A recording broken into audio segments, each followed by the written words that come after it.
அத்தனை பேருக்கும் legal notice வந்துட்டு இருந்தப்போ மஞ்சுமல் பாய்ஸோட கோரே அந்த பாட்டு தான். ஆனா மஞ்சுமல் பாய்ஸ்க்கு மட்டும் இன்னும் நோட்டீஸ் வரலையே அப்படின்னு நம்ம ஃபீல் பண்ணிட்டு இருந்த நேரத்திலேயே வந்து பாத்தீங்கன்னா நோட்டீஸ் வந்தாச்சு.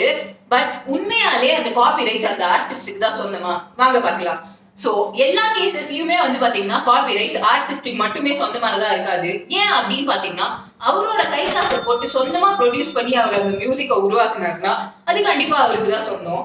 இதே ஒரு ப்ரொடக்ஷன் ஹவுஸ் வந்துட்டு இந்த ப்ராஜெக்ட்காக நீங்க இப்படி மியூசிக் போட்டு தரணும், இதுக்கு நாங்க இவ்வளவு பே பண்றோம் அப்படின்னு சொல்லி அந்த பேமெண்ட்டை கொடுத்து அவரோட ஒர்க்கை வாங்கிட்டாங்கன்னா அந்த மியூசிக் கண்டிப்பா அந்த ப்ரொடக்ஷன் ஹவுஸ்க்கு தான் சொந்தமானது. எனிவேஸ் மஞ்சுமல் பாய்ஸோட ப்ரொடியூசர் வந்து அந்த பாட்டுக்கான ரைட்ஸை வாங்கிட்டாரு.